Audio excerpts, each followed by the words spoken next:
세상에 너무 많은 이론들이 왔다 갔다 하기 때문에 원래 그렇잖아요. 우리 고린도 후서에서도 그렇게 얘기하듯이 바울이 뭐라 하냐면 너희가 다른 복음, 다른 예수, 다른 영을 전하면 잘도 용납하는구나 그러잖아요. 그렇죠? 고린도 사람들도요 다른 예수, 다른 영, 다른 복음을 전하면 잘도 받아들였어요. 진리를 받아들이긴 힘들어요. 맞아. 진리를 받아들이는 진리의 영을 가지고 있어야 됩니다. 아멘. 맞습니다. 그런데 일반적인 사람들은 진리의 영보다도 자기에게 도움이 되는 거, 자기에게 필요한 거 이런 것을 그냥 막 받아들여요.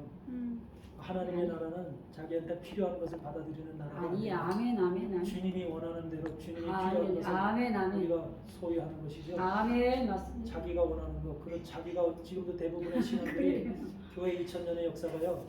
자기가 원하는 것을 갖는 신앙으로 바뀌어져 있거든요. 그걸 우리는 인본주의 신앙이라고 아멘. 얘기해요. 그래서 그걸 주의해야 돼요. 항상 우리는 그래서 말씀을 들을 때도 그렇고 말씀을 들어도 하나님 제가 여러분들한테 말씀을 전해도요. 여러분들 항상 기도하세요.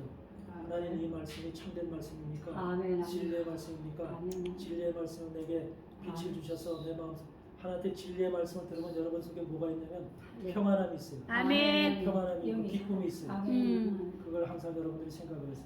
아멘. 베드로후서 우리가 1장 29절 한번 보세요. 베드로후서 1장 19절. 1장.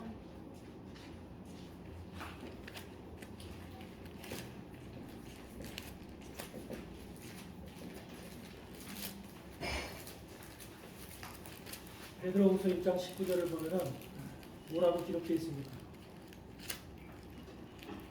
또 우리 다 아셨네. 네. 19절. 네. 또 우리에게도 확실한 예언이 있어 어두운 일을 비추는 등불과 같으니 날이 새어 샛별이 너희 마음에 떠오르기까지 너희가 이것을 주의하는 것이 강하니라. 네, 여기서 보니까 뭐라 그래요? 더 베드로가 확실한. 지금 얘기를 해요. 네. 더 확실한 예언이 또 다시 있다고요. 예언이 있어. 더 확실한 예언이라는 게 뭐예요? 예수 그리스도. 계시록을 얘기하는 거예요. 계시록, 아멘. 베드로가 사도 요한이 기록한 계시록을 두고 지금 더 확실한 예언이라고 지금 기록을 하고 있는 거죠. 네. 더 확실한 예언이 있다는 거예요. 근데 이 확실한 예언, 즉 계시록은 어두운 데 비치는 등불 같다는 거예요. 네. 지금 어둠의 세상이잖아요. 네. 어둠의 세상 가운데 비춰지는 등불 같은 역할을 하는데 이것이 시- 날이 새어 샛별이 너희 마음에 떠오르기까지. 샛별이라는 것이 너희 마음에 떠오르요. 샛별이라는 것이 금성이죠. 네. 아침녘에 떠오르죠. 네. 아침에 해 뜨기 전에 저 동쪽 하늘에 반짝반짝 빛나는 별이 바로 샛별이죠. 아멘, 아멘. 그와 같이 마지막 어둠의 시간이 지나고 이제 샛별이 떠오르 주님이 오시기 재림 직전에 떠오르는 빛을 얘기하는 거예요. 아멘. 주님이 오시기 재림하기 직전에 떠오르는 그 빛이 바로 샛별이에요. 샛별 네, 할렐루야. 각자의 가슴 속에 각자의 마음 속에 샛별이 아멘, 샛별이 아멘, 떠오른다. 아멘. 각자의 마음 속에 샛별이 떠오른다는 거예요. 아멘, 그 아멘. 샛별이 떠올라야만 이해가 된다는 거예요. 샛별이라는 건 사실 하나님의 영을 얘기를 하겠죠. 아멘. 하나님의 영이 지혜의 영이 여러분 속에 마음 속에 떠올랐을 때 아멘. 그때 계시록의 말씀이 이해되고 종말이라는 게 이해된다는 소리예요. 그렇지 않으면 전혀 그 말씀을 이해도 못하고 전혀 알 수가 없다는 거예요. 그래서 누구든지 간에 종말 그 마지막을 가리키는 사람이든지 듣는 사람이든지 간에 샛별이 너희 마음에 떠오르기까지 이것을 해석하는 것을 주의해야 돼요. 아멘. 이 해석하는 것을 주의해야 됩니다. 그래서 이것을 항상 여러분들이 기억하시고 여러분들 마음속에 한번 생각을 해보세요. 기도해 보세요. 하나님 주님이 내게 사실 이 지금 마지막 종말의 지혜로운 영 샛별과 같은 밝은 빛을 내게 주셨는가 떠오르게 지금 내가 그래서 모든 말씀을 만약에 여러분들이 말씀을 지금 듣고 지금 제가 전하는 말씀이 쉬운 말씀이 아니에요. 어려운 말씀들입니다. 이런 말씀을 듣고 이해를 한다면 그건 샛별이 떠오른 사람들이에요. 아멘. 그래서 이 말씀이 그렇구나 하고 이해가 된다면 그거는 마음에 샛별이 떠오른 사람들이라 그런 사람들한테는 상관이 없어요. 근데 수없이 많은 사람들이 샛별이 떠오르지 않은 사람들이 많습니다. 그래서 이것을 여러분들이 아셔야 되고요. 항상 종말이라는 것은 그래서 이 성경의 해석 우리가 계시록 22장에도 그러죠. 보태거나 빼지 말라고 그러죠. 네. 보태면 그것만큼 재앙이 더 더해지고요. 빼면은 그래서 생명나무에 참여하는 것과 새 예루살렘에 들어가는 것을 빼버린다 그러죠. 그와 같이 무서운 거예요. 마지막 시대에 종말의 말씀을 전하는 거나 또 그것을 받아들이는 여러분이나 항상 주의해야 되는 것이고 아멘. 이걸 겸손한 마음으로 항상 기도하는 마음으로 받아들여야 된다는 것. 이걸 항상 염두에 두시기 바랍니다. 아멘.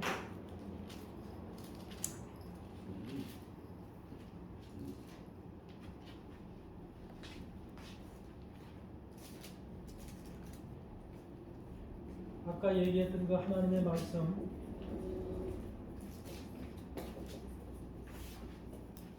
예수 그리스도의 증거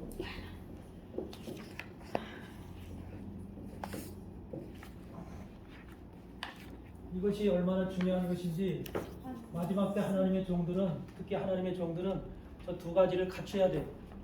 두 가지를 갖춰야 돼. 저것이 상당히 중요한 겁니다. 왜 그러냐면 계시록 20장을 펴보세요. 계시록 20장을 펴보면 거기에 심판하는 권세를 받은 자들이 나오죠.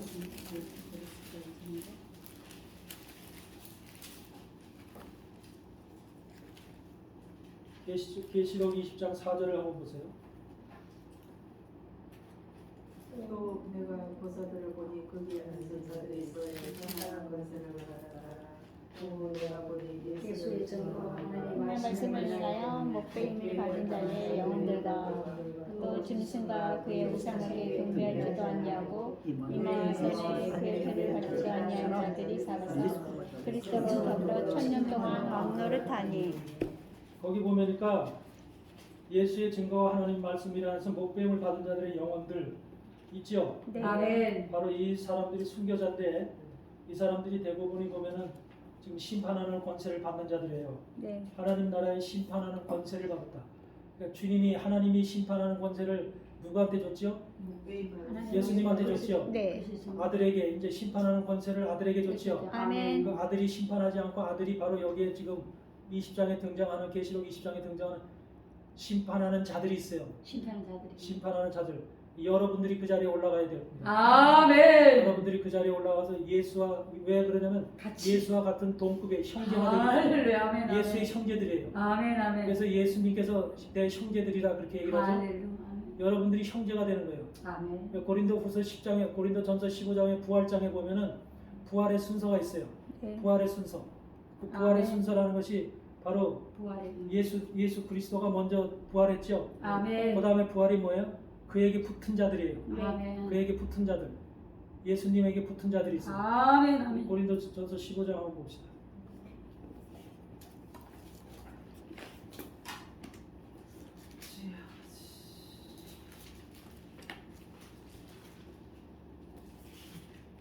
고린도전서 12장.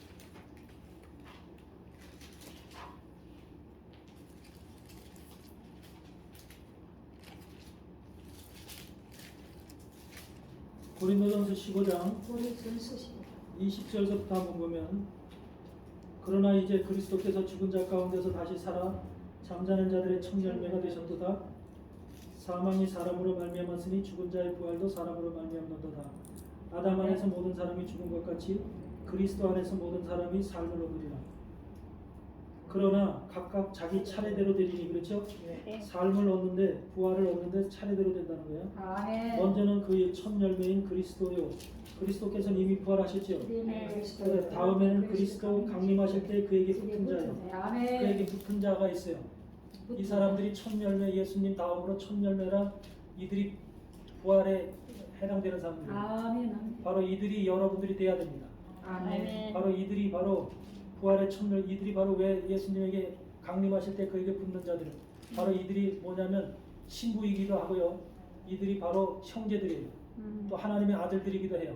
아멘. 그래서 저 로마서 8장 24절 5절 20 거기에 보면은 피조물이 고대하는 바는 하나님의 아들들이 아들. 나타나는 아멘. 것이니 아멘. 아멘. 피조물이 뭘 고대해요? 하나님의 아들들이 아들들이 나타나는 것을 고대하죠. 그렇죠? 아멘. 피조물이 고대하는 바는 하나님의 아들들이 나타나는 것이니 아멘. 피조물이 허무한데 굴복하는 것은 그의 뜻이 아니라 굴복케 하시는 이로 말미암으리라. 그런 말씀 있죠?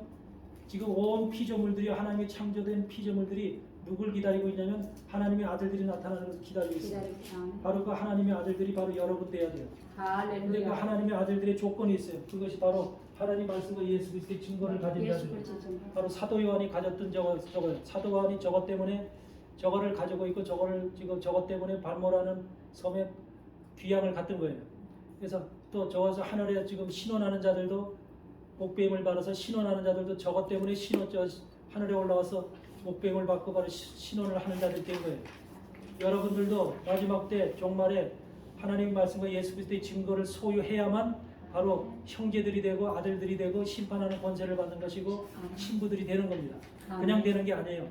그래서 이 하나님의 말씀과 예수 그리스도의 증거와 과연들은 뭐냐? 하나님의 말씀은 뭐라고 이걸 얘기를 하냐면 구약의 말씀을 얘기를 해요. 모세의 율법과 선지자의 글,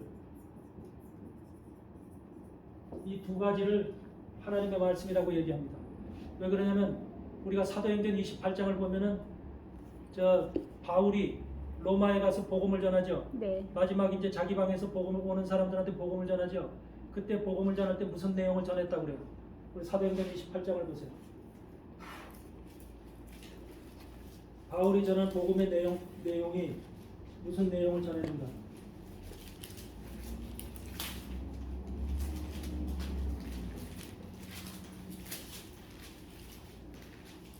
사도행전 28장을 보면은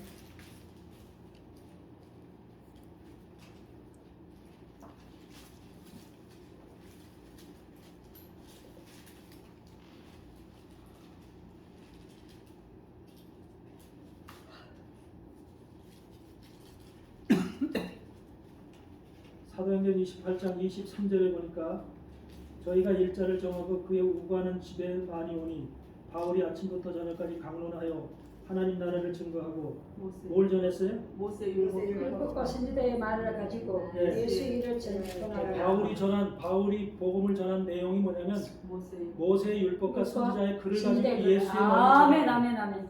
그 속에 들어있는 예수를 전하는 것이 바로 바울이 했던 일이에요. 할렐루야. 그것이 지금 오늘날도 마찬가지로 하나님의 종은 모세의 율법과 모세의 선지자의 글 속에서 예수를 끄집어내서 예수가 바로 의예요. 아멘. 의 자체이신 예수 그리스도를 끄집어내서 그걸 전하는 것이 바로 복음을 전달하는 거예요. 아멘 아멘. 그게 중요한 겁니다.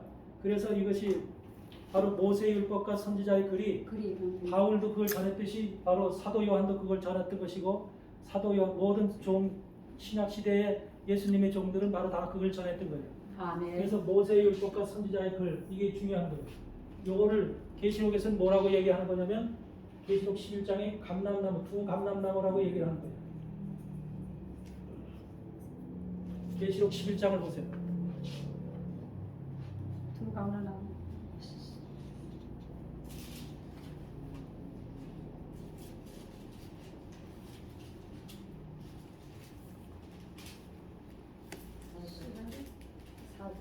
계시록 11장을 보면은 계시록 11장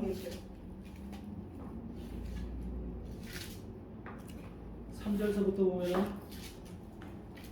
두 증인이 나오죠. 내가 나의 두 증인에게 권세를 주리니 저희가 붉은 베옷을 입고 1260일을 예언하리라 그러죠. 이는 이 땅의 주 앞에 서는 두 감람나무와 두 촛대니 그러죠. 두 감람나무가 나옵니다. 두 감람나무가 누구예요? 예수님. 네? 구약에 어디? 스루바벨하고 두 감람나무가 뭐예요? 모세의 율법과 선지자의 글. 예, 모세의 율법과 선지자의 글이에요. 근데 저게 어디서 나와요? 두 감람나무를 우리가 두 감람나무를 찾으려면은 성경 어디를 봐야지 두 감람나무가 나와요? 스가랴 나와요. 네, 스가랴 4장에 나오죠. 스가랴 4장에 나와요. 스가랴 4장. 스루바벨하고 여호수아. 스룹바벨과 여호수아를 얘기하는 게 아니라 스가랴 4장을 일단 스가랴 펴보세요. 4장에 두 관이 나와요. 왜 그러냐면 저게 중요한 것이기 때문에 네. 여러분들이 하나님 말씀을 가지고 있지 않으면 안 돼요. 네. 하나님 말씀의 실체가 뭐냐 정확한 것을 알아야 됩니다. 스가랴 4장. 스가랴 4장을 보면은 스가랴 4장에 3절 4절. 스가랴 4장에 보면은 그 뒷부분을 보세요. 스가랴 4장 끝나는 부분 뒷부분을 보세요. 내가 너에게 물으려되 등자한데 저의 두 감람나무는 무슨 뜻이니까 하고 다시 물으되 금기로 흘리는 두 군가의 들이 그가 이는 무슨 뜻입니까? 기름 부음 받은 이들이 있는 기름 부음 받은 자 둘이니 모세산은 주 앞에 서 있는 자니라 하더라. 온 세상 기름 부음 받은 자 온 둘. 세상이 주 앞에 서 있는 보세요. 일곱 촛대. 여기 일곱 촛대가 있죠. 네. 일곱 촛대 옆에 지금 두 감람나무가 여기 서 있죠. 하나는 이쪽에 서 있고 하나는 이쪽에 서 있죠. 감람나무. 스가랴. 근데 이 감람나무에서 뭐가 나온대요? 금기름이 흘러나온대죠. 네. 금기름이 흘러나와서 금기름이 지금 이 촛대로 들어가고 있죠. 그걸 설명하고 있는 거죠. 그 촛대가 불을 밝히기 위해서는 금기름이 필요해야 안 필요해요? 필요해요. 금기름 자체는 예수 그리스도를 얘기를 하죠. 네. 금기름은 예수님입니다. 네. 그러면 이 두 감람나무는 누구냐는 거죠. 스가랴서 4장 마지막 절 보세요. 뭐라고 되어 있나? 가장 마지막이죠? 주 앞에 서 있는 자. 주 앞에 서 있는 주 앞에 서 있는 자니라 그러죠. 네. 그렇죠. 네. 주 앞에 서 있는 자가 누구예요? 주 앞에 서 있는 자 누구냐고요? 그 사람이. 저 앞에 서 있는 자. 성경 속에서 찾으라고요. 주 앞에 서 있는 자가 누군지. 기름 부음 받은 자. 둘. 기름 부음 받은 자 둘인데 주 앞에 서 있는 자니라 그러죠. 네. 그렇습니다. 그럼 계시록 가야 또 벌써. 마태복음 17장 펴 보세요. 마태복음 17장 펴 보면은 변화산상에 주 앞에 서 있는 자 둘이 있었죠. 모세와 모세와 엘리야가 서 있었죠. 모세엘리야. 흰옷을 입고 지금 거기에 베드로와 요한과 야고보가 밑에서 보고 있죠. 아멘. 그래서 모세와 엘리야가 주님 앞에 같이 서 있죠. 아멘. 그게 제자들 눈에 보였죠. 모세 앞에 서 있는 주님 앞에 서 있는 주 앞에 서 있는 그 두 사람 기름 부음 받은 자가 모세와 엘리야를 얘기를 하는 거예요. 모세와 엘리야. 성경에는 이미 그게 기록되어 있잖아요. 예. 그래서 모세와 엘리야가 바로 기름 부음 받은 자고 모세는 율법을 받기 위해서 기름 부음 받은 자고 엘리야는 선지자로서 기름 부음 받은 자. 아멘. 그렇죠? 아멘. 그래서 두 사람이 바로 기름 부음 받은 자고 그 사람이 두 감람나무예요. 하나는 모세고 하나는 엘리야인 거예요. 그럼 이것은 뭘 얘기를 하냐? 모세로부터 뭐가 나와요? 율법. 율법이 나오는 거죠. 엘리야로부터는 선지자의 글이 나오는 거예요. 그래서 율법과 선지자의 글이 바로 모세의 율법과 선지자의 글이 두 감람나무인 거예요. 성경의 두 감람나무가 그냥 두 감나무, 옛날에는 박대선이가 자기가 감람나무라고 그랬죠. 네. 그랬듯이 그런 게 아니라 성경에는 분명히 감람나무가 누군지를 밝히고 있는 거예요. 네. 그래서 이 감람나무가 바로 감람나무에서 감람나무를 찧어서 기름이 나오죠. 네. 그걸 갖다가 촛대 등불에 기름을 공급해서 그 불이 켜지죠. 네. 오늘날 교회들이 일곱 교회가 불을 밝히기 위해서는 구약의 모세의 율법과 선지자의 글이라고 하는 두 곳에서 감람나무에서 기름을 짜서 그 기름이 교회에 공급돼야지 교회라는 일곱 개의 등불에 공급이 돼야만 교회가 불을 밝히고 있는 거예요. 근데 교회가 오늘날 그 구약으로부터 모세의 율법과 선지자의 글에서부터 감람나무 기름을 뽑아내지 못하기 때문에 교회 등불이 다 꺼져 있는 거예요. 밝히지 못하고 있는 겁니다. 교회가 다 죽는 겁니다. 그러니까 교회는 어디하고 연결돼 있어야 돼요? 기름을 공급받기 위해서 예수님. 구약의 말씀 모세의 율법과 선지자의 글로 구약의 말씀 속에서 바로 그게 하나님 말씀이에요. 바로 하나님 말씀. 아, 하나님의 말씀. 네, 하나님 말씀은 바로 모세의 율법과 선지자의 글로 대표되는 것인데 이것이 바로 모세와 엘리야를 상징하는 것이고 여기에서 금기름이 솟아나와서 교회의 불빛을 밝히는 거예요. 결과적으로 구약의 기름 역할은 뭡니까? 예수님. 교회의 불을 밝히기 위해서 교회를 살게 하기 위해서 교회에게 생명을 주기 위해서 금기름을 흘려보내는 거죠. 근데 오늘날 이 금기름을 다 지금 차단시켰죠. 왜? 구약은 이스라엘의 말씀이고 이것은 신약의 우리 이방인들 말씀이라고 생각하니까 구약을 별로 신경 안 쓰죠. 네. 구약과 우리는 별로 관계없다라는 이런 인식을 가지고 있죠. 네. 그리고 2000년 역사 속에서 신약에 대한 이 이방인들 교회에서 신약의 이방인 교회에서 구약에 대한 그 중요성을 무시해 왔거든요. 맞아. 그게 이방인 교회. 왜 이스라엘의 역사다 이런 식으로 편협하게 생각을 해왔기 때문에. 근데 절대 안 그렇죠. 하나님 말씀 속에서 구약은 중요하고 신약은 뭐 이런 것이 없어요. 다 똑같은 거예요. 여러분들 기름을 여기다 공급을 해야만 교회가 불을 켜지게 만든 것이 이것이 하나님이 정해놓은 법칙이에요. 아멘. 그래서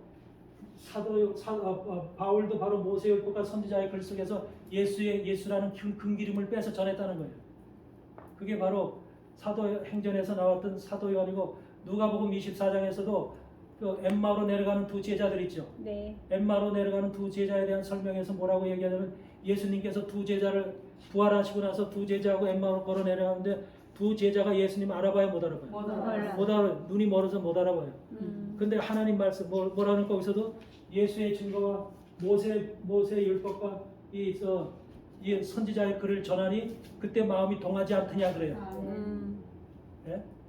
그 말씀을 들을 때 제자들이 고백하기를 그때 마음이 동하지 않았더냐 그래요. 그러니까 그때 마음이 바로 눈이 열린다는 거예요. 열려. 마음이 열린다는 거예요. 그게 바로 그러니까 예수님도 제자들에게 전했던 말씀이 모세율법과 선지자의 글 속에서 예수 그리스도 자신에 대해서 전한 거예요.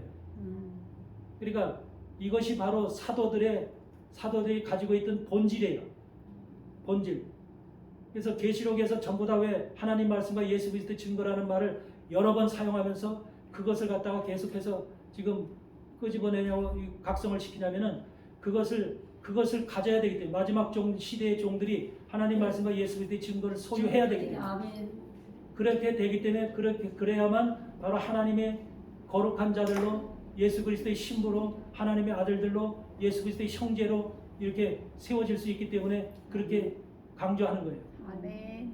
그러니까 여러분들도 하나님 말씀과 예수 그리스도의 증거를 분명히 소유해야 됩니다. 아멘. 이미 예수 그리스도의 증거는 여러분들이 알고 있어요.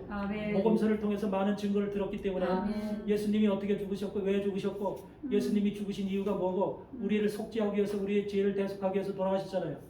그래서 그런 이유를 증거에 대한 말씀들은 다 알고 있어요. 그런데 구약의 말씀, 하나님의 말씀에 대해서 모세의 율법 안에 있는 예수 그리스도는 제대로 모르는 거예요.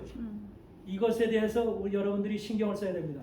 하나님의 종들이라면 모세의 율법에 대한 속에 들어있는 예수 그리스도의 말씀에 아주 각별한 신경을 써서 여기에 대한 집중을 해야 돼요. 말씀을 깨달으려고. 아멘. 그걸 읽고 창세기서부터 모세의 율법과 또 선지자 이사야, 예레미야, 또 에스겔, 다니엘서 이렇게 해서 대선지자, 소선지자 있죠? 네. 이런 말씀들을 부지런히 읽고 그 속에 있는 예수 그리스도 금기름을 빼내는 거예요. 금기름. 아멘. 그게 바로 하나님 말씀을 깨닫는 겁니다. 그래서 하나님 말씀과 예수 그리스도의 증거 이 두 가지를 소유할 때 영적으로 여러분들이 소유할 때 하나님이 여러분의 영성을 인정하는 거예요. 진짜 하나님의 아들로 예수 그리스도의 신부로. 그게 계시록의 결론이에요. 그러니까 그렇게 되지 않으면 여러분들이 하나님의 아들도 될 수 없고 신부도 될 수 없는 거예요. 왜 여러분 마태복음 25장에서 슬기로운 다섯 처녀와 미련한 다섯 처녀가 나오죠. 미련한 다섯 처녀는 뭘 준비하지 못했어요? 기름을 준비하지 못했어요. 무슨 기름이야? 이 기름 준비하지 못한 거예요. 네. 이 기름을 준비하지 못한 거예요.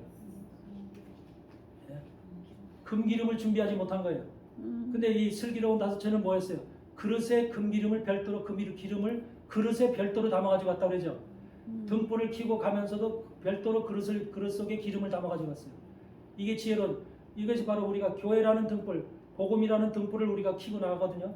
교회라는 등불을 켜고 나가요. 지금 다 켜고 나가잖아요. 그런데 과연 여러분 속에 옆에 별도의 그릇 속에 기름을 준비하고 있느냐가 중요한 거죠. 이게 준비가 안 됐으면 안 되는 거죠. 네. 네, 이걸 준비해야 되는 그 기름이 바로 이 두 모세와 엘리야라고 하는 이 두 감람나무로부터 나오는 이 기름이기 때문에 이것을 반드시 준비해야 돼요. 그래서 슬기로운 다섯 처녀, 미련한 다섯 처녀 얘기가 나오는 겁니다. 그 말씀 이해되세요? 네. 그래서 저 하나님 말씀과 예수 그리스도의 증거가 굉장히 중요한 하나님의 중요한 메시지예요. 저걸 깨달아야 돼요. 그리고 그동안 우리가 소홀히 했던 하나님의 말씀, 그 모세의 율법과 선지자의 글, 이 속에서 정말로 말씀 속에 알랄이 박혀 있는 그것을 여러분들이 끄집어내야 됩니다. 한 가지 예로다가 여러분들 그럼 모세 율법 속에 있는 모세 율법 속에 있는 그 말씀 속에서 한번 그 금기름을 한번 뽑아보세요. 특히 어느 말씀 속에서 한번 뽑아보냐면 여러분들이 한번 생각을 해보세요. 수없이 많은 율법의 기록이 있습니다. 기록이 있는데 그 기록 속에서 여러분들이 한번 예를 들어보면은 르비딤 사건이라는 게 있어요. 그렇죠? 이스라엘 백성들이 르비딤 사건이 있었죠. 르비딤이라고 하는 곳에서 그들이 원망을 하죠. 저 모세와 하나님을 원망하고 우리에게 물을 달라 그러죠. 그러니까 물을 달라고 하니까 하나님이 모세가 그러죠. 저들이 이제 내가 돌팔매를 하겠나이다 그러죠. 그러면서 하나님께서 명하길 그래. 내가 저 반석 위에 서라. 그러면 그 반석 위에 하나님이 그 반석 위에 쓰신다고 그러죠. 그러니까 그것을 네가 쳐라. 그러면은 그것에서 뭐가 난다? 물이 나올 것이다 그러죠. 바로 그것에 쓰시는 지금 하나님 여호와께서 반석에 쓰신다고 그러잖아요. 아멘. 그럼 반석을 치면 지금 반석이 깨지거든요. 네. 그 예수 그리스도의 죽음을 얘기하고 죽음이 아멘. 죽음을 통해서 생명의 물이 나온다는 소리거든요. 아멘. 그게 바로 기름을 짜내는 거예요. 할렐루야. 작은 얘기지만 기름을 짜내는 거예요. 죽어야 예수님이 죽어야지 기름을 짜내는구나. 아까도 셀라 하만느것이 돼야만 기름이 나오는구나. 다윗에게 그런 것처럼 셀라 하만느것을 발견하는 것이 바로 기름이에요. 여러분들 그래서 성경 속에 있는 그 히브리어로 기록되어 있는 그 단어들 이런 것들을 무시하고 넘어가면 안 돼요. 그게 굉장히 중요한 겁니다. 아멘. 하나님의 거기에 의미가 다 들어있는 거예요. 아멘. 르비딤이라는 말은 무슨 말이냐? 그게 안식처, 휴식처라는 말이에요. 르비딤이라는 말이. 여러분들 보세요. 이스라엘 백성들이 창세기 16장, 출애굽기 16장에서 뭐라고 그러냐면 이제 우리도 먹을 것이 없다. 그래서 먹을 걸 달라고 구하잖아요. 그러니까 하나님이 만나를 주시잖아. 만나와 며칠하기를 주죠. 네. 6일째는 이틀분을 주죠. 갑절의 양식을 주죠. 이스라엘 백성들이 갑절의 양식을 이제 만나를 먹고 며칠하기를 먹고 배불렀어요, 안 불렀어요? 배불렀죠. 네. 여러분 배불르면 속이 편해 안 편해? 편해. 그러면 릴렉스하고 쉬고 싶어요, 안 쉬고 싶어요? 한숨 자요. 그렇죠. 우리가 편하고 이게 먹고 이제 배부르면 이렇게 한숨 자고 싶기도 하고 쉬고 싶죠. 네. 그 상태가 바로 르비딤 상태인 거예요. 르비딤. 영적으로 르비딤 상태인 거예요. 거기서 얘기하는 것이 바로 영적인 말을 하는 거죠. 아멘. 르비딤이라는 어떤 장소를 얘기하는 게 아니에요. 네. 우리 안에서 일어나는 심령의 상태를 얘기하는 거예요. 할렐루야. 아멘. 르비딤이 우리 속에서 일어나요. 안식하고 편하고. 그랬더니 뭐가 생겨요? 안식하고 배부르고 누웠더니 뭐가 또 먹고 싶어요? 물이 먹고 싶어요. 다른 거 모르면 자꾸 원망하고 찾는 거예요. 네. 하나님 왜 이것도 주시지? 그거는 빼고 다른 것만 주셨나? 그래서 또 자꾸 원망의 소리가 나오는 거예요. 네. 그러니까 그게 바로 우리 속에서 뭐예요? 그 르비딤에서 그런 사건이 일어나니까 뭐라 그래요? 마사와 그걸 무리바라 그러죠. 맞싸워. 마사와 무리바 상태가 일어나는 우리 안에 뭐 다툼이라고 그래요. 다툼. 마사와 무리바를 다툼이라고 그래요. 우리 안에서는 편안한 상태가 되면 영적으로 선과 악이 하나님의 마음과 세상의 마음이 육신의 마음이 서로 부딪히고 싸우는 이제 상태가 일어나야 돼요. 다툼이 일어나게 돼요. 여러분 편안한 상태에서 항상 그것이 우리 영적으로 일어나게 돼 있대요. 이거는 아멘. 네. 우리가 긴장하고 무엇에 빠졌을 때는 그런 생각이 없어요. 근데 편안한 상태에 빠지게 되면 항상 휴식과 안식의 상태, 르비딤의 상태가 되게 되면 우리 안에서 또 뭐가 일어나? 마사 상태랑 무리바 상태가 나타나요. 그 다툼이 일어난다는 거예요. 우리 안에서 영적 다툼. 그 영적 다툼의 대상이 누구냐면 아말렉인 거예요. 여러분 속에서 싸움을 일으키고 영적으로 여러분을 해치려고 하는 세력이 존재하고 있는데 모든 인간 속에는 모든 인생들 속에는 전부 다 누가 살고 있어? 아말렉이 살고 있어. 그 아말렉이 저 이스라엘 땅 남부 쪽에 그 광야 쪽에서 살고 있던 그런 어떤 족속을 얘기한다. 우리는 외형적인 그런 아말렉 족속만을 생각하고 있죠. 사실은 외형적인 아말렉 족속을 얘기하는 게 아니고 여러분 안에 여러분은 항상 숨어 있는 악의 세력들을 얘기합니다. 우리 안에 숨어 있는 악의 세력이 아말렉이 있어요. 그래서 그거는 우리가 항상 편안하고 안식하고 좀 좋다 이제 쉬어야 됐다 이런 시간만을 노리고 있어요. 그래서 항상 그 시간이 되면은 아말렉이 공격을 해요. 그래서 우리 안에 좀 불평의 마음이 있고 하나님에게 좀 섭섭한 마음이 있고 이러면 항상 그런 마음이 아말렉의 속성이 우리 속에서 공격을 합니다. 그래서 전쟁이 일어나는 거예요. 바로 그 전쟁이 바로 여호수아 전쟁이에요. 바로 모세와 아론과 훌이 산에 올라가서 팔을 들고 있죠. 팔을 올리면 살고 이기고 팔이 내려가면 지죠. 네. 여러분 팔 올라가면 이기고 팔 내려가면 지는 그런 전쟁이 세상에 어디 있어요? 제대로 전쟁을 하려면 치고받고 싸워서 이겨야지. 근데 여호수아가 암만 싸움을 잘하고 못하고 관계없어요. 모세의 팔이 올라가느냐 내려가느냐에 따라서 이기고 지고 하죠. 이게 아말렉의 싸움이에요. 우리 안에서 일어나는 영적 싸움의 모습이에요. 그러니까 우리가 이기기 위해서는 여러분들이 영적 싸움에서 이기기 위해서는 모세가 팔을 들고 있어야 돼요. 근데 모세가 팔을 들고 있으려면 모세 혼자 들고 있는 게 아닙니다. 누가 아론과 훌이 옆에서 받치고 있어야 돼요. 그렇죠? 네. 그럼 모세의 역할을 하고 있는 분이 지금 누구예요? 예수님. 이 땅에 있는 모든 하나님의 백성들 교회가 이기고 사단의 세력으로부터 이기고 승리하도록 지금 기도하시고 항상 중보하시는 분이 누구예요? 주님은 항상 이 땅을 향해서 이 땅에 있는 교회와 하나님의 백성들, 자기 백성이잖아요. 네. 자기 백성들을 향해서 지금 이 땅에 사단과의 싸움에서 승리하도록 지금 기도하고 있죠. 네. 아멘. 중보 기도한다고 그러죠. 아멘. 아멘. 예수님은 항상 팔을 들고 계세요. 근데 예수님이 팔이 항상 이렇게 위에만 계속해서 이렇게 있는 게 아니에요. 예수님의 팔이 이 땅에 있는 종과 선지자, 바로 아론과 훌은 종과 선지자거든요. 제사장과 선지자거든요. 제사장과 선지자의 역할을 하는 목사들이 있어요, 이 땅에서. 그러니까 목사들이 중요한 거예요. 이 땅의 성도들이 광야에서 아말렉과 싸우는 성도들이 이기게 하기 위해서는 종들이 중요한 거예요. 아멘. 종들이 누구 손을 받치고 있어야 돼요?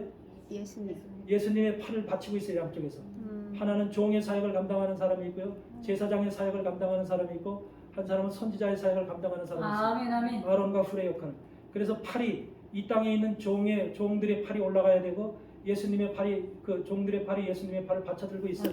이 상태, 삼각형의 모습의 상태가 이루어졌을 때 이 땅에 있는 모든 교회가 승리하고 성도들이 아멘. 승리하는 거예요. 아멘. 적들과 싸워서 이겨서. 여러분, 아말렉과의 싸움 속에서 모세는 뭐라고 해요? 대대로 싸우리라고 그러죠. 거기 보면은 대대로 싸우리라고 그러죠. 대대로 싸우는 게 뭐 있어요?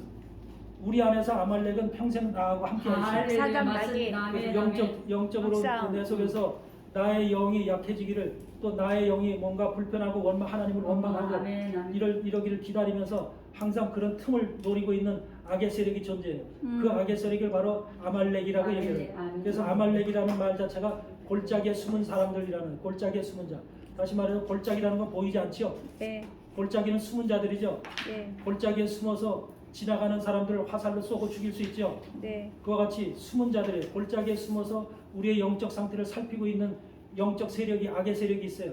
그 세력을 아말렉이라고 하는 거예요. 그러니까 아말렉을 여러분 어떤 족속으로만 보면 안 돼요. 여러분 속에 다 있어요. 누구든지 간에 아말렉이 다 있어요. 그래서 여러분 속에서 항상 여러분의 영이 게을러지고 흐트러지고 여러분이 영이 잠자기를 바라는 그런 세력이 항상 존재하고 있는 거예요. 그래서 나하고 싸움이 중요한 겁니다.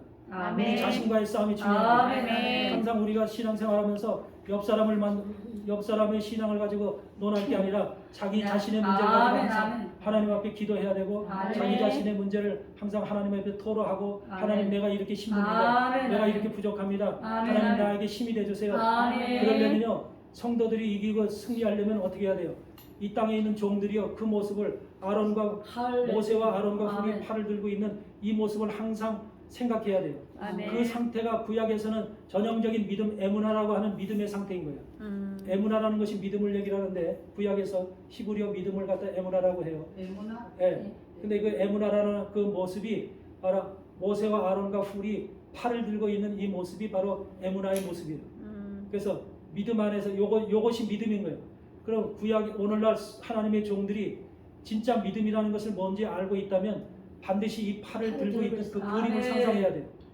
그림을 상상하고 모세와 아론과 훌이 팔을 들고 있듯이 내가 주님의 팔을 받쳐 들고 있구나. 내가 지금 받쳐 들어야 되는구나. 내가 이 주의 종이 게을러서 또는 이 기도가 미약해서 받쳐 들지 않고 팔을 내리고 있으면 주님의 팔이 내려오겠구나. 그러므로 인해서 결과적으로 백성들, 나의 성도들이 지금 삶에서 지치고 쓰러져 사단한테 먹이가 되겠구나. 이런 것을 염두에 두고 기억하셔야 되는 거예요. 그래서 항상 주의 종들은 이 팔을 들고 있는 모습을 상상해야 됩니다.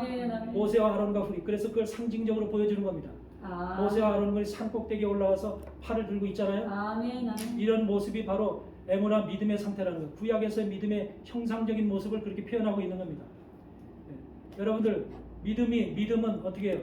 Believe Jesus Christ예요? Believe in Jesus Christ? Believe in Jesus. Believe in이죠. 네, in. in이라는 것이 들어있지 않으면 그거는 믿음이 아니에요. 네. 그렇죠? 네. In Jesus Christ예요. 네. 근데 예수 여러분들 안에. 요새 교회들이 in Jesus Christ로 해요? 그냥 Believe Christ로 해요? In Jesus. In Jesus Christ를 하는 사람은 달라요.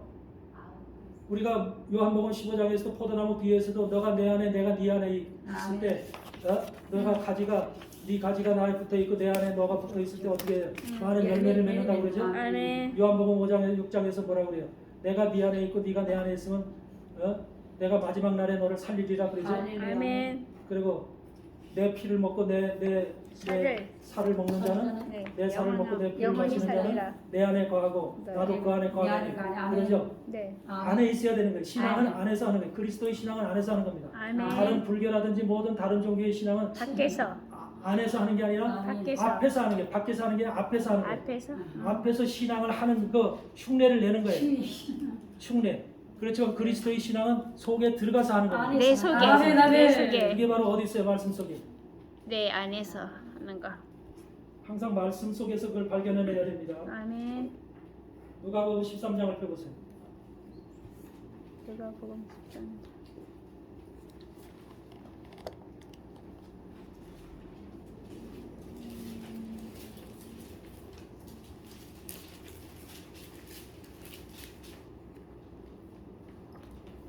누가복음 13장 우리가 23절서부터 보시면 누가복음 13장 23절 혹이 여짜오되 주여 구원을 얻는 자가 적으니까 저에게 이르시되 좁은 문으로 들어가기를 힘쓰라 내가 너희에게 이르노니 들어가기를 구하여도 못하는 자가 많으리라. 그러죠? 여기까지는 다 알겠죠? 네. 집주인이 일어나 문을 한 번 닫은 후에 너희가 밖에 서서 문을 두드리며 주여 열어주소서 하면 저가 대답하여 가로되 나는 너희가 어디로서 온 자인지 알지 못하노라. 하나님이 지금 바깥에서 문을 두드리는 자에게 이런 대답을 하세요. 내가 너희가 어디서 온 자인지 전혀 모른다 그러죠? 네. 그런데 그들이 지금 자기네들이 어떤 자라는 걸 밝히죠. 거기서 26절에 그때 너희가 말하되 우리는 주 앞에서 먹고 마셨으며 주는 또한 우리 길거리에서 가르치셨나이다 그러죠. 이들이 어디서 먹고 마셨어요? 주 주 안에서 앞에 먹고 마셨어요? 주 앞에서 먹고 마셨어요? 앞에서 네, 주 앞에서 먹고 마신 거예요. 주 안에서 먹. 주 앞에서 먹고 마시면 백날 먹고 마셔도 소용없습니다. 이거는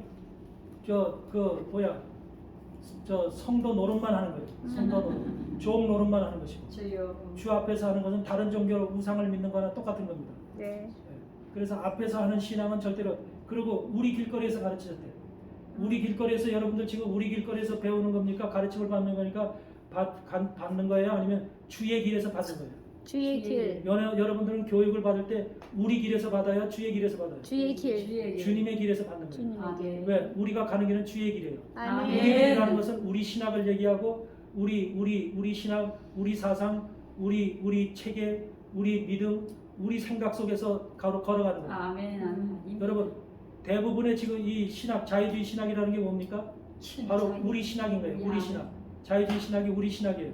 하나님의 신학이 아니라 우리가 만든 우리 신학. 주요. 이 속에서 우리가 지금 신앙생활을 하고 있는 거예요.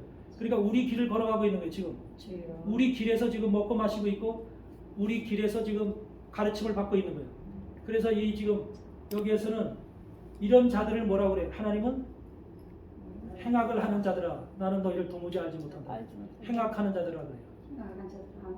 여러분 불법을 행하는 자들하고 우리 마태복음 7장에 불법을 행하는 자들아 그러죠. 선지자 노릇하고 병자도 치료하고 그 능력을 행하고 그랬죠. 그런데 주님이 뭐라 그래요? 불법을 행하는 자들아 내게서 떠나라 그러죠. 불법을 행하는 자들이 있고 행악을 행하는 자들이 있어요. 이 불법을 행하든지 행악을 하든지 이 두 자들이 여러분들이 그 속에 들어가면 안 되잖아요. 근데 이것을 행하는 자들이 지금 알지 못해요. 내가 주 앞에서 먹고 마셨는데도 불구하고 주 안에서 먹고 마신 것처럼 지금 이들은 착각하고 있는 거죠. 아멘. 아멘. 교회에서 이런 사람들이 이런 종들이 이런 성도들이 지금 수도 없어요. 아멘. 대한민국의 수많은 교회들이 주여, 아멘. 주 앞에서 지금 신앙생활하는 거예요. 주여, 아멘. 주 앞에서 신앙생활하는 건 주여, 아멘. 결국은 뭐냐면 우상을 섬기는 거나 똑같은 거예요. 네. 아멘. 우리는 기독교는 절대로 앞에서 하는 신앙이 아니라 안에서 하는 신앙이에요. 아멘. 아멘. 이걸 깨달아야 돼요. 아멘. 안에서 하는 신앙이에요. 아멘. 이것을 분명히 명심해야 됩니다. 이사야 4장 1절을 펴보세요. 이사야 4장 1절에 거기에서 분명히 이사야 선지자를 통해서 하시는 말씀이 있어요. 이사야 4장 1절. 그러면 교수님 코람교라는 말은 잘못된 건가요? 하나님 앞에서라고 했잖아요. 잘못된 거죠. 코람교가 잘못된 말이에요. 그렇죠. 계속 우리는 그것만 코람교 그러고 왔잖아요. 오늘 가톨릭에서 온 말이잖아요. 아, 맞아. 이사야 4장 1절 한번 다 같이 공독해보세요. 시작. 그날에 여자가 남자를 차고 나라를 우리가 우리 떡을 먹으며 우리의 옷을 입으니 오직 당신의 이름으로 우리를 칭하게 하여 우리의 수치를 맹케 하리라. 네. 거기 보니까 이사야서 선지자를 통해서 뭐라고 그러냐면 그날에는 종말을 얘기하는 거예요. 마지막 날에 어떻게 우리가 일곱 여자 일곱 교회를 얘기하는 거예요. 이 마지막 시대의 일곱 교회, 계시록의 일곱 교회가 있죠. 네. 교회를 여자로 표현하죠. 아멘. 신부로 표현하기 때문에 아멘, 여자로 아멘. 표현하는 겁니다. 아멘, 아멘. 이 우주 만물 가운데 유일하게 신랑은 예수님 혼나예요. 할렐루야, 아멘. 그래서 우리는 다 신부입니다. 아멘. 신부는 정결한 신부가 돼야 되고 아멘. 신부의 자격이 있어야 되죠. 아멘. 신부가 아무나 신부가 되는 게 아니죠. 아멘. 신부가 되려면 신부로서의 아름답게 꾸며야 되고 아멘. 모든 것을 갖춰야 되죠. 아멘, 아멘. 그와 같이 정결한 신부가 되기 위해서 모든 표현을 성경에서는 여자로 표현해서 여러분 여자가 신부가 되고 신부가 아내가 되는 거예요. 아멘. 아내까지 가야지. 그래서 계시록 19장에는 아내가 준비되었으니 그렇게 얘기를 하는 거예요. 아멘. 비로소 계시록 19장이 돼야만 아내가 준비되었다고 얘기를 합니다. 아멘. 그러니까 여러분은 아내까지 가야 되죠. 아멘. 여러분 여자에서 신부가 되는 것도 어렵지만 신부에서 아내가 되는 것도 어려워요. 아멘, 아멘. 신부에서 아내가 되는 것도 파혼될 수 있어요. 얼마든지 버림받을지 우리 세상에서도 그렇죠. 아멘, 아멘. 신부가 됐다가도 파혼할 수 있죠. 네. 예. 아내가 돼서 결혼식을 해야만 진짜 아내가 되는 거예요. 아멘, 아멘. 그게 바로 하늘 공중잔치에 우리가 올라가야 되는 거죠. 아멘. 바로 그래서 여기에서 바로 그것이 근데 마지막 날에 지금 일곱 여자 일곱 교회가 지금 한 남자를 붙잡고 얘기하는 한 남자는 누구예요? 아멘. 예수 그리스도죠. 아멘. 예수님한테 얘기하는 거예요. 이게 종말의 사건을 얘기를 하는 거예요. 뭐라고 얘기를 해요? 우리가 우리 떡을 먹는데요. 우리 떡은 뭐예요? 예수님. 예수. 아니죠. 말씀. 우리가 만든 떡이죠. 만든 떡. 우리가 만든 신학이죠. 아. 우리가 만든 말씀이죠. 아. 그게 바로 자유주의 신학이죠. 자유신 아. 아멘. 그래서 인본주의 신학이죠. 이런 것들이 바로 우리가 먹는 거. 오늘날 교회 대부분의 교회들이 먹는 떡이 바로 우리 떡이죠.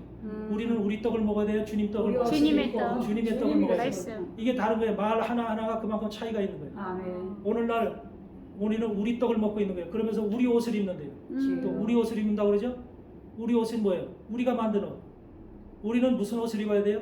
그리스도의 옷을 입어야 돼요. 성령의 옷을 입어야 돼요. 아멘. 의의 옷을 입어야 돼요. 아멘, 아멘. 믿음의 옷을 입어야 되죠. 아멘, 아멘. 말씀의 옷을 입어야 돼요. 아멘, 아멘. 이런 옷을 입어야 되는데 할렐루야, 주님이 아멘. 그것은 주님이 입혀주시는 거예요. 아멘. 우리가 스스로 입는 옷이 아니에요. 그런데 이들은 우리 옷을 입는데 우리가 만든 우리 옷, 자기. 떡도 우리 떡을 먹고 음식도 우리 떡을 먹고 옷도 우리 옷을 입는데요. 치유. 그게 바로 종말의 마지막 시대 교회의 모습이에요.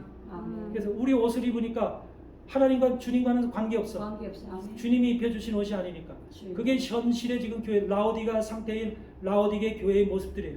오늘날 일곱 교회 중에 마지막 교회가 라오디게 교회죠. 아멘. 라오디게 교회의 모습들이 전부 다 지금 우리 떡을 먹고 우리 옷을 입은 상태예요. 아멘. 그러기 때문에 전부 다 벌거벗었다고 그러는 거예요. 주의 주님이 보실 땐 다 벌거벗은 자들이에요. 아멘. 그런데 여기서 보니까 뭐냐면 이들도 부끄러움은 아는가 봐요. 뭐라고 그러냐면 아멘. 우리 뭐 떡을 먹고 우리 옷을 입는데 뭐라고 얘기해요? 당신의 이름으로 당신의 이름으로 우리를 불러달라고 그러는 거예요. 그리고 우리도 교회라고 하는 하나님의 교회, 예수 그리스도의 교회라는 이름으로만 불러달라는. 그래서 우리 수치를 명쾌해달라는 거예요. 수치를 맺겠어라. 이게 바로 마지막 시대 교회들의 현실이에요. 현실. 여러분들 이것을 성경에는 정말로 우리가 알 수 없는 상상할 수 없는 그런 기록들이 다 있어요. 아멘. 이것을 우리가 일일이 전부 다 끄집어내서 우리 상태가 지금 어떤지를 전부 다 분별할 줄 알아야 됩니다. 네. 이것이 우리가 보는 지금 현실이에요. 여러분들은 지금 자유주의 신학에 의해서 우리가 자유주의 신학이 생긴 연도가 언제서부터 발생됐어요? 자유주의 신학이 발생된 연도가 언제예요? 이 땅의 자유주의 신학이 1799년도입니다. 1799년도 슐라이에르마허라고 하는 독일 신학자에 의해서 만들어진 것이 바로 자유주의 신학이죠. 1799년. 1799년. 슐라이에르마허. 그래서 슐라이에르마허를 현대 신학의 아버지라고 그러죠. 현대 신학. 자유주의 신학을 오늘날은 현대 신학이라고 그래요. 그게 바로 슐라이에르마허에서 만들어졌는데 1799년에 저것이 이 세상에 등장을 합니다.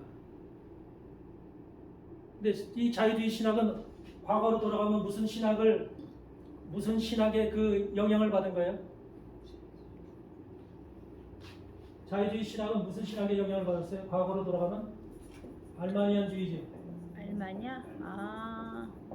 알마니안주의죠. 알마니우스라고 그러죠. 알마니우스. 알마니안. 칼빈주의와 알마니안주의의 대결이죠. 네. 그러니까 알마니안주의는 뭐예요? 알마니안주의와 칼빈주의의 절대적인 분별은 뭡니까? 예지 예정론이 알리냐. 아니 칼빈주의는 절대적 타락이거든요. 네. 칼빈은 인간은 절대적 타락.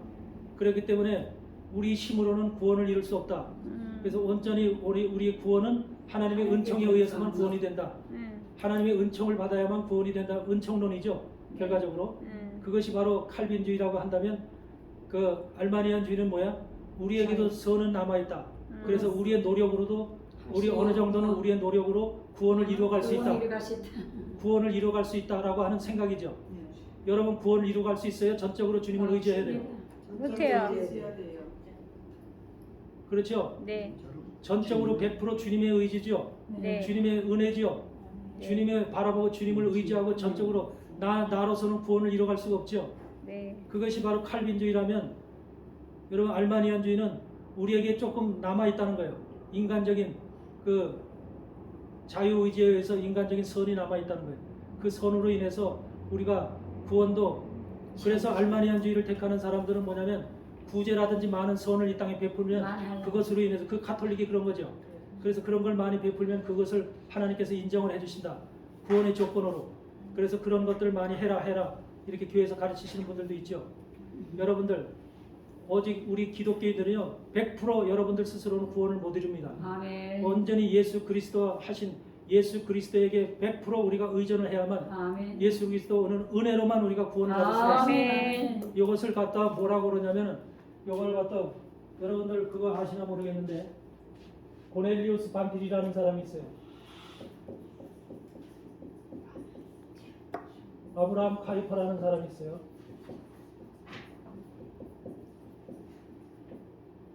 요 고넬리우스 반딜이랑 아브라함 카이퍼라고 하는 사람은 뭐라고 하냐면 이 사람들은 절대적인 칼빈주의자들이죠. 그래서 이것은 절대적인 하나님의 은혜, 주님이 주시는 은혜를 받아야만 구원을 받을 수 있다고 하는 이 이론을 가진 사람들이죠. 그렇게 해서 그렇게 우리는 절대적 타락한 사람들이고 100% 절대적 타락한 사람들이라 하나님 주님이 주시는 은혜로만 우리가 살아갈 수 있고 은혜로만 구원받을 수 있다고 생각하는 거예요. 그거를 뭐라고 얘기하냐면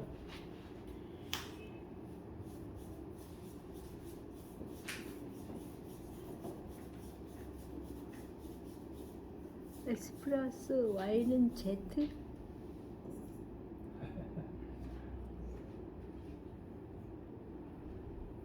여러분 X 플러스 Y는 구원이라는 Z라는 구원이에요. 네. X 값과 Y 값이 있는데 네. X 값이라는 은혜의 값이에요. 네. 근데 그거는 자기 자신의 자기 자신의 Y 값 선한 값이에요. 자기 자신의 선한 값. 그런데 이 X 값이 카톨릭이 그런 거예요. 카톨릭이 바로 X 값이 만약에 80이면은 80%만 하나님의 주님의 은혜가 필요하고 예. 나머지 20%는 자기의 노력이 필요하다. 그래서 이것이 합쳐져서 100%의 구원을 이룰 수 있다라고 네. 얘기하는 이런 식의 논리적 방법이 바로 알마니안주의적 방법이에요. 알마니아. 그런데 칼빈주의는 뭐예요? 이게 없는 거예요. 네. X는 그냥 제체예요. 오직 하나님의 은혜만 구원이다 라고 하는 것이 칼빈주의예요. 아멘. 네. 맞네요. 그래서 요것을 주장하는 사람들은 이것이 이제 토마스 아퀴나스라는 사람이 있죠. 네. 이 가톨릭의 신학을 정립한 사람이 토마스 아퀴나스입니다. 이 토마스 아퀴나스에 의해서 벤자민 프랭클린 프랭클린이라고 하는 사람이 바로 이런 알마니안주의자의 그 이론 변증론자예요. 그래서 이런 식으로다가 그런데 이런 식의 그 이론이 카톨릭뿐만 아니라 현대 교회 속에서 지금 이것이 아주 팽배하게 지금 분포가 되어 있는 거죠. 그래서 우리는 절대적으로 우리가 어거스틴이라든지 바울서부터 어거스틴을 통한 마틴 루터를 통한 칼빈을 통한 이런 신학적 이론은 절대적으로 우리는 X는 제시예요. 그래서 절대적인 하나님의 은총을 받아야만 구원을 받는다 아멘. 라고 하는 것이 우리의 신앙의 모습이 되어야 됩니다. 칼빈. 성경은 바로 그걸 얘기를 하고 있는 거예요. 여러분들의 노력이나 여러분의 의나 여러분의 뭔가 선을 갖다가 받아들이는 거예요. 우리가 마태복음 19장에도 그러죠. 선한 이는 부자 청년이 와서 물어보죠. 나는 어떻게 해야지 구원을 받으리까 그러잖아요. 네. 그랬더니 그 예수님이 너가 이것도 하고 저것도 하고 이것도 하고 저것도 하라고 그러죠. 나 다 했습니다 그러잖아. 그랬더니 내가 내 있는 걸 다 팔아서 가난한 자들 나눠주고 나를 쫓으라. 그러니까 그 가진 것 때문에 못 쫓아오죠. 네. 그 말씀이 나오죠. 네. 그러면서 거기서 그러죠. 선한 이는 오직 하나님 한 분뿐이니 그러죠. 아멘. 선한 이는 선은 오직 하나님 한 분이에요. 선은 하나님이에요. 우리는 선한 것이 우리 속에 없어요. 없어. 아멘. 네. 우리가 처음에 태어날 때는 선하게 태어났습니다. 아멘. 그게 뭐냐면 우리가 창세기 2장에서 우리를 흙으로 지으시고 생기를 불어넣으셨다 그러잖아. 네. 생기라고 하는 것이 바로 있어요. 살아있는 기지요. 네. 이 생기라는 것을 리빙 빙이라고 해서 살아있는 영 자체를 얘기를 합니다. 리빙 빙. 그런데 리빙 빙의 상태는 뭐냐면 하나님 주님과 소통하고 주님의 소리를 듣고 하나님과 함께 우리가 아이들이 집에서 엄마 품에 같이 있죠. 네. 엄마 품에 있으면서 엄마 소리를 듣고 엄마의 말을 듣고 엄마 품에 있으면 아기들이 편하죠. 편안해. 근데 다른 사람 품에 있으면 울겠죠. 귀찮아. 네, 그렇죠. 엄마 품에 들어있는 그 아이의 모습처럼 리빙빙의 생기가 있는 상태에서는 바로 우리가 하나님 품에 같이 있는 이 상태를 얘기하는 거예요. 아멘. 이게 우리를 만들었을 때 아담과 하와의 모습이에요. 근데 우리가 철저하게 리빙빙의 상태가 깨진 거예요. 뭐 사단이 주는 음성을 받아먹었기 때문에 사단이 주는 음성을 받아먹어서 그 음성이 우리 속에 알랄이 기록됐어요. 여러분 이것을 갖다가 지금 여러분들한테 한번 얘기를 했나고요. 설교 시간에 여러분들 이 유전학자하고 성경학자하고 이것을 성경에 아담 하와가 타락되어지는 장면, 하와가 타락되어질 때 왜 사단의 말을 듣고 그렇게 쉽게 무너졌는가 라고 하는 것을 연구하는 성경학자와 인간의 속에서 나오는 인간이 만들어진 유전자적 그 요소에 의해서 유전학자와 성경학자들이 이것을 연구를 했어요. 왜 쉽게 무너졌는가 하와가. 그랬더니 거기서 발견한 것이 뭐냐면 뱀이 하와를 속일 때 사용했던 단어가 몇 개 단어예요? 46개. 46개, 시구리 단어로 46개 단어를 사용했다는 것을 찾아냈어요. 그 46개 단어가 뭐냐면 바로 우리 인간이 여러분이 만들어질 때 부모 몸속에서 여러분이 조성될 때 여러분의 염색체 수가 아버지한테 23개가 오고 어머니한테 23개가 와서 46개 염색체로 여러분이 만들어져요. 누구든지 인간은 46개 염색체를 가지고 있습니다. 그런데 사단은 46개 염색체 속에 사단의 음성을 다 집어넣었다는 거예요. 염색체 속에. 인간을 만드는 염색체 속에 46개 하나하나 전부 다 알랄이 염색체 속에 사단의 음성을 집어넣기 위해서 46개 단어를 사용했다는 거예요. 근데 하와는 그 46개 단어를 다 일일이 받아먹은 거예요. 그러므로 인해서 하와의 몸속에 46개 염색체 속에는 사단의 음성이 알랄이 베끼기 시작했다는 거예요. 그렇기 때문에 인간은 타락했다는 것이 그냥 순수하게 46개 속에서 뭐 한 25개만 염색체가 타락이 되고 나머지는 괜찮은 게 아니라 46개 전부 다가 타락이 됐어요. 그 전적 타락이잖아요. 그래서 인간은 속서부터 아주 뼛속 깊이 그 자체가 죄이고 악이라는 거예요. 아멘. 그래서 하나님으로부터 리빙빙의 상태, 생기의 상태가 떠나서 죽은 영이 된 거예요. 댄 영이 된 거예요. 주여. 댄 스피릿이 된 거예요. 댄 아멘. 스피릿이. 그래서 주님이 나중에 고린도전서 15장 45절인가 거기 나올 때 뭐라고 해요? 주님이 말씀하실 때 주님은 무슨 영으로 오셨어요? 산영. 살려주는 영으로. 살려주는 영으로 왔대요. 죽은 영을. 이 리빙빙의 상태가 어떻게 돼요? 산영. 데드 스피릿을 바뀐 거죠. 데드. 그렇죠. 데드. 죽은 영으로 바뀐 거죠. 네. 그래서 우리 인생들은 예수님이 오기 전까지 전부 다 죽은 영이에요. 우리는 죽은 영인데 예수님을 통해서 예수님이 이 땅에 오심으로 인해서 예수 그리스도의 말씀을 듣고 예수의 피로 우리가 씻음을 받은 사람은 전부 다 이것이 뭐가 돼요? 살려주는 영이에요. 네?